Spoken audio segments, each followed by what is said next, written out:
"Ma'am, if there's nothing else, please step aside." What shocking twist awaited? That's what the teller said, cold, dismissive. The widow had already explained her husband's pension was late. She'd called, she'd waited, she depended on it to get by, but no one listened until the man behind her, a former infantryman in worn boots, stepped out of line, walked forward, and stood beside her, not to argue, not to cause a scene, just to say, "This matters." 10 minutes later, a 4-star general walked through the door. What happened next reminded that bank what respect truly means. Welcome to Graceful Valor Stories, where tales of compassion and kindness are told. Let's uncover what really happened.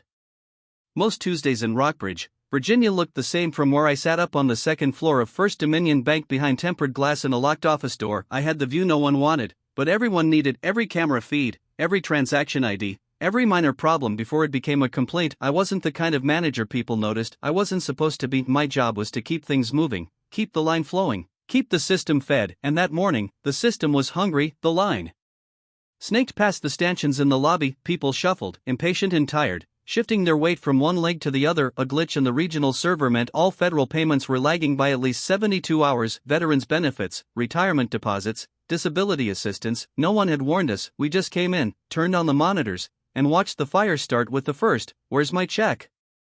I leaned closer to camera 4. That was when I saw her. Booth 4. The woman didn't look like trouble, and in fact, she looked like she'd apologized for causing anything. Small frame, white hair carefully pinned, the kind of careful that says she still had pride. In her hands was a folder, worn, faded, held like something sacred. Her name was Edith Monroe. She wasn't new to the system. I recognized her from 2 years of quiet monthly visits. Never raised her voice, never overstepped, just came in, asked for a printed statement, and left. But today, she was still standing there at window 4. The camera's mic didn't pick up much, but I knew the tone of that conversation. Devin Hale, teller, 29, sharp haircut, sharper tongue, leaned forward, tapped his keyboard, and then leaned back. He was already shaking his head. I turned up the volume. "Ma'am, like I said, there's nothing I can do if the system shows it's pending. You'll need to call the VA office directly." Her voice, thin, brittle, came through like a whisper. "They said it was processed." "Then I'm not sure what to tell you next, please." And just like that, he moved his eyes to the next customer in line. But Edith didn't move. She stayed exactly where she was, her hand resting on the folder. "I live off that money," she said quietly. "It's all I have." My hand froze on the mouse. I knew I should have gone downstairs, stepped in, smoothed it over. But the part of me that had worked here too long,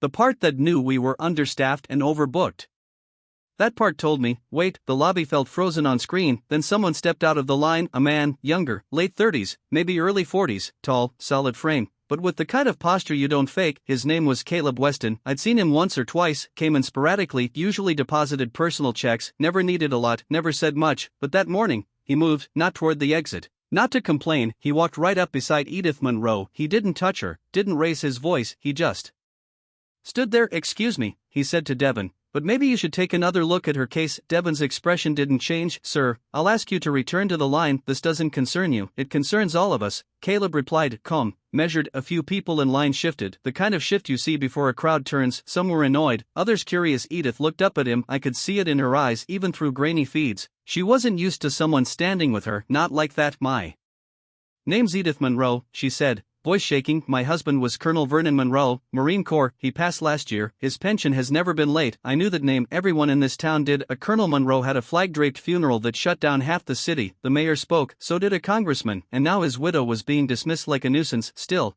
Devin leaned back, arms crossed. "Again, ma'am, I understand. But policy is policy. We can't override VA payments." Caleb turned slightly, not aggressive, but firmer now. "What you're doing isn't policy, it's avoidance. She deserves help, she deserves respect." Devin's jaw tightened. "Toby," he called through the side mic, "you seeing this?" Yes, I was seeing it, and I still hadn't moved. Something in my chest was turning over itself. I'd worked in this bank for 12 years, I'd trained half the floor, I knew which drawer stuck and which customers brought cookies on Tuesdays, but what I didn't know, what I hadn't remembered, was what dignity looked like when someone refused to let it be ignored. And in that moment, Caleb Weston was dignity. I reached for my keycard, started to rise, then I noticed something else. Camera 5, zoomed out view of the customer seating area, panned across a row of chairs, and there he was. Ray Collier, retired artillery captain, quiet man, wore the same herringbone coat every winter, came in monthly to cash a modest check, never asked for a thing. He wasn't watching the floor, he was watching Caleb, watching Edith, and then slowly, deliberately, he reached into the inside pocket of his coat, pulled out a flip phone, opened it, typed one line. He hit send. I wouldn't see the message until later, wouldn't know until everything else had unfolded, but I knew the look in Ray's eyes. That was the look of someone sending up a signal, calling for something no one in the room expected. What secret was Ray about to unleash? And still, Edith Monroe stood her ground. Still, Caleb Weston refused to step away, and still I hesitated, afraid not of the rules, but of what it would mean to admit I'd forgotten what we were supposed to protect. People like her. Names like Monroe, legacies too easily lost in a system more concerned with speed than soul. Outside, the wind rattled the glass. Inside, something was shifting. The tension didn't explode, it settled heavy, cold, real. And then camera one flickered, the door rotated open, and a man in uniform walked in. Tall, composed, eyes like thunderclouds, and on his shoulders 4 stars. I didn't need a nameplate to recognize him. General Everett Langston had entered the building, and the room forgot how to breathe.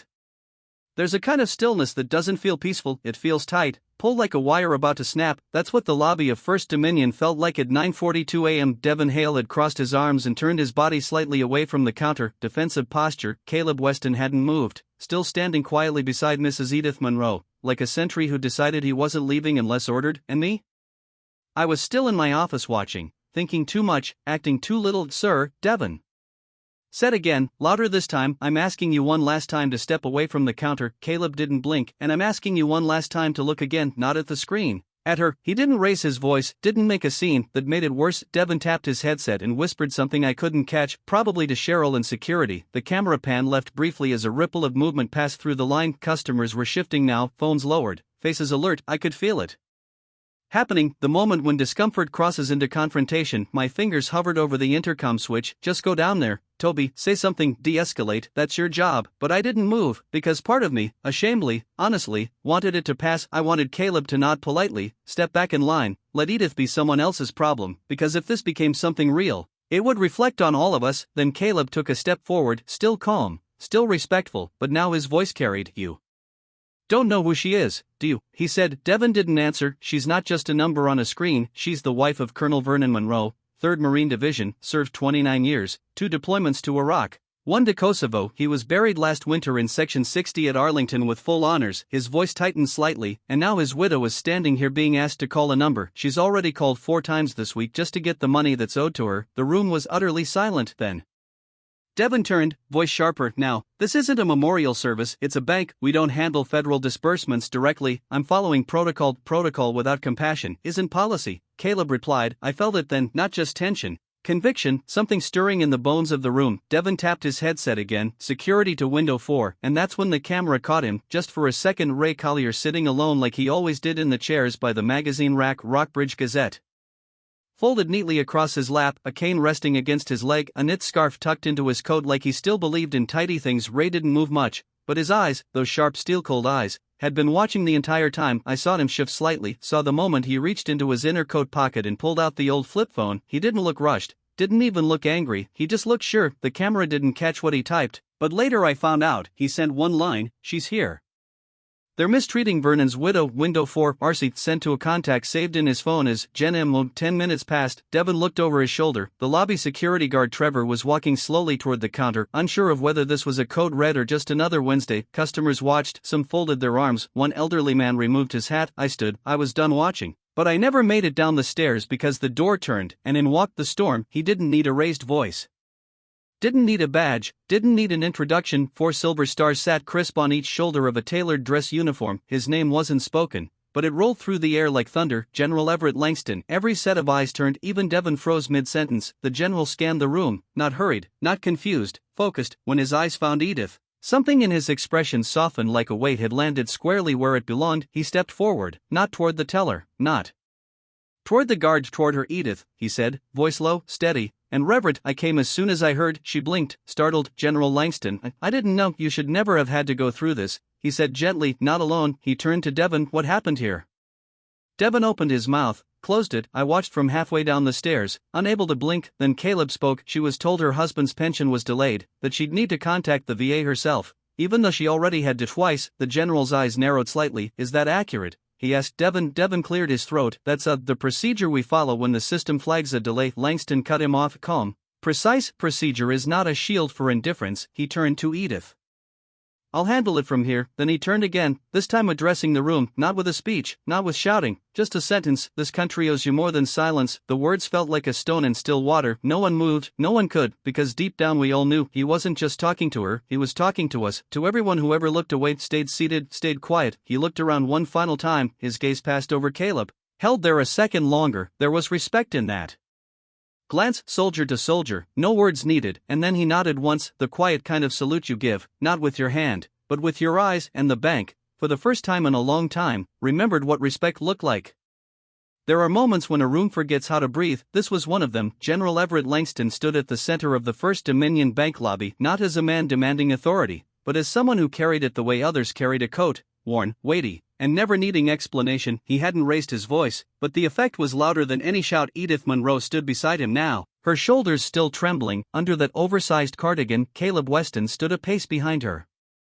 Posture quiet but alert. Devon had retreated slightly, eyes on the marble tile, and I finally took the last step down from the staircase and entered the room. I'd been silent too long, sir, I said, voice dry in my throat. If I may. Langston turned his eyes to me, sharp, but not unkind. I cleared my throat and stepped forward, adjusting the lanyard on my neck. My name's Toby Graham, I'm the branch floor manager here. Langston nodded once. Then maybe you can help us figure out why the widow of a decorated officer has to stand in line and be dismissed in front of half the town. I swallowed hard. There shouldn't have been a delay, I admitted, but if there was, I'll find out where it began, and I'll make sure it ends here. I turned to Cheryl, still seated behind the front reception desk. Pull up account history on Edith Monroe, full-cycled transaction notes, delete flags, disbursement records, go back 24 months. Cheryl didn't ask questions, her fingers flew over the keyboard. Langston folded his arms slowly. She's the widow of Colonel Vernon Monroe, he said evenly, addressing the room, not just us, but everyone still standing silently nearby. I served with Vernon for 19 years. That man led Marines through 2 wars, carried wounded soldiers out of mortar zones on his own back. He didn't ask for medals, he asked for honor, and now his wife stands here days without the pension she's earned, being told to call a hotline. No one replied. It wasn't fear, it was reckoning. Cheryl looked up from her monitor, her face was pale. Toby, she said quietly, there was a system flag issued 3 days ago, processing error at the regional clearinghouse. It wasn't from the VA, it was from our end. Local sync failed, the funds got pulled into a manual review queue, and no one followed up. How much is currently withheld? I asked. Cheryl's voice was barely audible. $1,762 plus a backlog of overdraft fees, about 300 more. Reverse them. I said. All of them. Cheryl blinked. But I'll need an authorization. You have it, I said firmly. This isn't a question. Langston watched me, eyes narrowed but unreadable. I turned to Devon, who still hadn't spoken. Go print the cashier's disbursement, I said, keeping my tone even. Full total, physical copy. Now. Devon hesitated, then nodded, and moved quickly toward the service printer. It wasn't much, but it was movement, and for once, it was in the right direction. I turned back to Edith. Mrs. Monroe, I said quietly, on behalf of this branch, I'm sorry for the delay, for the way you were spoken to, for making you feel small when you should have been honored. It won't happen again. Her eyes shimmered behind her glasses, but she said nothing. Devon returned with the check, carefully handing it over to her like it was something fragile. Maybe it was. Langston placed a gentle hand on her shoulder. You've waited long enough, he said. Then he turned to Caleb. The room, still full of hushed bodies and half-held breaths, shifted again. You served? Langston asked him. Caleb nodded. Yes, sir. Army infantry, discharged last fall. What are you doing now? I work plumbing, Caleb said, voice low but steady. Contract jobs, couple hours here, couple hours there. Langston studied him for a moment. You handled yourself well today, he said. Didn't escalate, didn't retreat, just stood where someone needed standing. Caleb gave a small shrug. Didn't think about it much. She reminded me of my mother. Langston nodded, then reached into his breast pocket and pulled out a business card, thick, embossed, simple. I run a civilian military liaison office out of Richmond, he said. We work with banks, schools, local governments, anywhere veteran services intersect with public systems. We need people like you on our advisory board, people who remember how to act when no one else does. Caleb blinked. Langston's smile was faint but certain. People with medals forget things, people with stories remember them. You clearly remember. Caleb glanced at the card, then at Edith, then back at Langston. I'm not a public speaker, he said. You don't have to be, Langston replied. You just have to be present. There was a beat, a silence so deep it could have broken. Then Caleb nodded. Okay, I'll do it. He didn't say it like someone accepting an opportunity, he said it like someone fulfilling a responsibility, the kind that doesn't come with headlines, just with history. Outside the bank, The air had shifted, the town of Rockbridge had carried on, the cars still passing, lunch hour slowly approaching, but something inside that building had changed. Mrs. Monroe stood at the sidewalk, check in hand, tears quietly drying against the wind. Caleb stood beside her, no longer just a bystander. Ray Collier had already left quietly, as if he'd known exactly when to disappear again, and me. I walked back upstairs slowly, thoughtfully. For the first time in a long time, I didn't open the surveillance window. I just stood there, letting the quiet fill the space and wondering how long I'd been letting rules talk louder than right. 2 weeks later, I found myself in a room I never thought I'd be invited into. The top floor of First Dominion's regional headquarters looked nothing like our little branch in Rockbridge. Everything was polished chrome, glass, spotless carpet with a silence so tight it dared you to breathe wrong. But what struck me more than the space were the faces.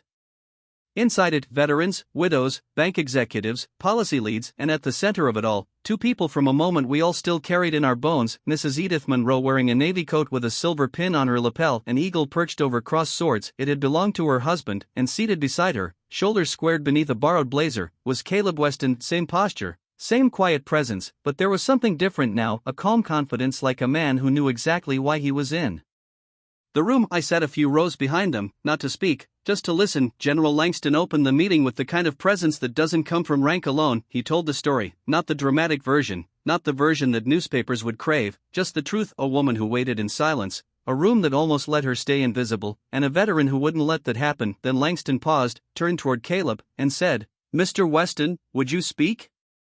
Caleb stood slowly, no notes, no slides, just a folded paper in one hand and a calloused palm wiping against his thigh. "I'm not a public speaker," he began, "and I'm not here because I did something heroic." He glanced toward Edith. "I'm here because someone reminded me of my mom." The room leaned in. "She used to come into banks like this after my dad died," Caleb said. "Dress nice, smile polite, but walk out crushed every time some clerk called her ma'am, like it was a chore." His jaw flexed. "She didn't want charity, just to be treated like she mattered." He paused, the words sitting heavy in the air. "And I don't want anyone else's mother walking out of here like that again." Then he nodded once and sat down. No applause, just stillness until Mrs. Monroe stood. "I don't think anyone asked her to. I don't think anyone needed to." She stepped to the front without trembling. The light caught the pin on her chest. "My name is Edith Monroe," she said, "and I was married to Colonel Vernon Monroe for 48 years." A slight smile touched her lips. "He always said that real service isn't loud, it's faithful, quiet, and most of the time thankless." She let that sink in. "I didn't come into the bank expecting a parade," she continued, "but I also didn't expect to be invisible." That word invisible cut through the air like a blade. "I don't need pity," she said. "I need people to look at me and understand that my husband's legacy didn't end when he was buried. I carry it every day." And then her voice softened but didn't waver. "Vernon used to say, no one who serves should disappear into paperwork." Silence again, not discomfort, reflection. That's when I knew this wasn't just a policy meeting, it was a reckoning. A few minutes later, a representative from the bank's leadership stood and proposed a motion to develop a full training initiative across all First Dominion branches, mandatory for every teller, manager, and regional staffer. Focus, empathy, veteran family protocols, active listening. The proposal passed unanimously. Caleb and Edith were invited to help design it. I drove home that night beneath the darkening sky of Rockbridge, headlights sweeping across familiar roads, and thought about everything I'd seen. The next morning, I walked into our branch just after 7 a.m. I didn't go to my desk. I didn't open the surveillance feed. I gathered the team: Devin, Cheryl, Lisa, Trevor from security. Everyone. We sat in the break room, coffee still warm, the bank still quiet, and I told them the story again, not to shame, but to teach. Then I made a decision. We weren't waiting for a training module tool from corporate. We'd start here. We created something small, handwritten notes for each teller station. Every person has a story. Listen like it matters. We added a blue sticker to every counter that read, "Veteran family served with priority." Ask, honor, listen. No press release, no photo op, just quiet change. And 2 weeks later, we hosted a small ceremony at the Rockbridge Veterans Hall. Just 50 chairs, coffee, flags, folded pamphlets. Ray Collier was in the front row, same scarf, same sharp eyes. When Caleb took the stage, Ray gave a subtle nod, and Caleb, as always, didn't talk long, but what he said stuck. "There are things we forget: names, dates, deadlines, but we should never forget how to treat people, especially the ones who've already given more than we can repay." Mrs. Monroe smiled from the corner of the stage, and in that moment, the room felt right, not perfect, but better. And maybe that's enough. It's been 6 months now. Caleb still does plumbing, but part-time. He travels twice a month to regional banks, helping lead empathy training for frontline staff. Mrs. Monroe visits the branch once a week, not for money, just to say hello. Ray Collier never said another word about that morning, but sometimes he waits a few extra minutes in the lobby just to see how the place is run now. And me, I still watch from the second floor sometimes, but I don't wait anymore, not when Someone needs to be seen, not when dignity is on the line, because I remember the day a woman stood quietly at window 4 and someone finally stood beside her. That's what respect looks like in our darkest moments. Kindness still finds a way, often in the quietest places. Not everyone who helps wants recognition, some just need to know that today someone isn't going hungry, and sometimes that alone is enough to change a life. You may forget the story, but if no one retells it, history stays silent forever. Subscribe to Graceful Valor Stories, where justice is honored, kindness is remembered, and no act of quiet heroism is ever lost.